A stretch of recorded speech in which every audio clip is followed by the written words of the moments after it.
Hey, what's up, everyone? A lot of times I come on here and I talk about things because it might be a good product. I think you might enjoy it.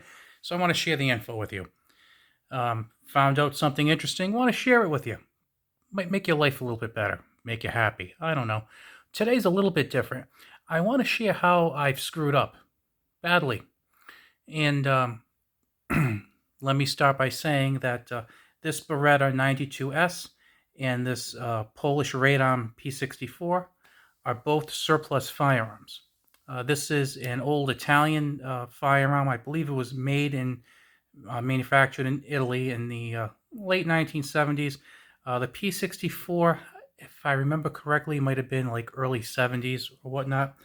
This shoots 9mm Makarov. This is your traditional 9mm. It's very similar to the 92FS, but does have some differences. So now that I've introduced you to these two, was purchasing them a mistake? Nope, just the opposite. The big mistake is I didn't buy more. When I purchased the Beretta 92S, I think I got it for about $240 maybe. That was maybe about a half dozen years ago. The P64 Radom, that was really cheap. I believe I got that for like 160. Really, really cheap. And I only bought one of each. Probably should have bought two, especially the P64, but I didn't.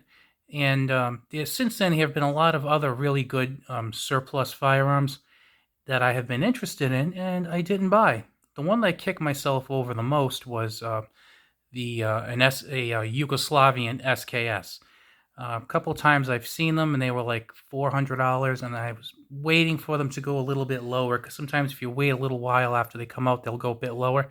They never did. Now I see them in the stores for like $750 or $800. So I really missed the boat. Not only did I miss the boat on having a really fun, interesting rifle in my collection, but I missed out on a chance to improve the value of my collection because the rifle more than doubled. Not long ago, you could pick up Mosin Nagants online. You could pick them up not too long ago for about 150, 160. Not too long before that, you could buy a crate of them. They'd actually ship them to you like 20 in a crate for like $110 a piece. And like I said, that's not too long ago. From looking at my demographics on this channel, it looks like about half of you are younger than me and about half of you are older than me. So I'm kind of smack dab in the middle. So I'm at an age where I've seen a lot. I've seen a lot of good deals that some of the younger people haven't, and I've missed a lot of good deals that some of the people older than me have seen. So I know that some of you guys who are a little older than me are probably nodding your head and thinking, "Yeah, I sold them for even less than that." And I don't know if you're kicking yourself, but I certainly am because I could have had an awesome firearms collection. And one of the things I noticed after watching this for a while, and the shame is that you learn this from watching for a while, is that these it seems like these surplus handguns and rifles just come out in a hurry, and you'll see every surplus firearms retailer online seem to get them at the same time. And you'll see some variations. You might get two magazines with one. You might be able to choose what type you want, as far as like a hand pick selection, but they're basically about the same price. So a lot of times like the shipping might be the big factor in what you buy and what you don't. But it seems like they tend to dry up pretty quickly, and then the prices tend to go up. And like I said, I'm kicking myself for not buying some of these handguns that I could have had for like, in a lot of cases, sub $200. Like I said, these are both police model guns. This was used by the Polish police and the Italian police. But there were a lot of really good, like say Eastern European handguns. I know some of you might not think they're good. You might say, "Oh, those are no Glocks or whatnot." But as someone who's interested in history of firearms and history in general, history in the evolution of firearms technology, I think they're pretty awesome. So, um, as someone who does appreciate that history, I think it's a really cool piece to own and learn about and discuss with others. But then from a financial perspective, a lot of times you might be buying these things for, let's say $100 or $200 or $300, and they're doubling in value.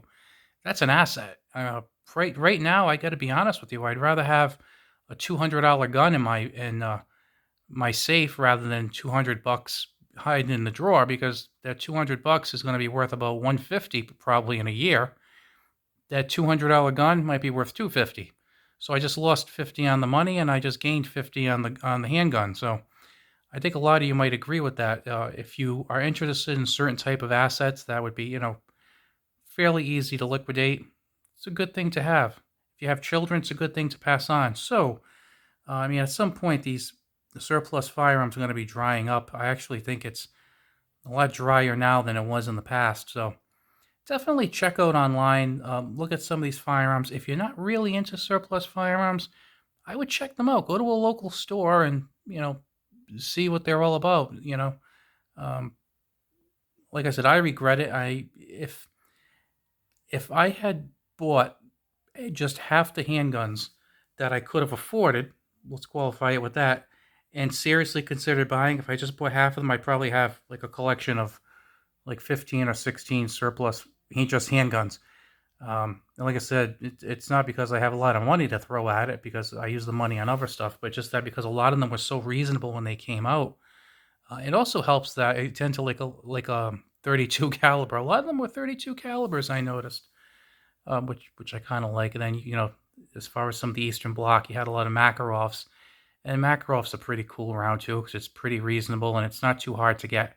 Unlike some of the other rounds, like say like the Tokarevs and when they were selling the Gaunt revolvers for a while, those could have been had for a little over $100. Now I would love to have one of those. Good luck finding one of those for less than an arm and a leg. Listen, I like having my 2 arms and 2 legs. I want to keep them. So you should probably look into buying early and taking the chance when you see it. I am done rambling right now. You have a good one. I'll talk to you later.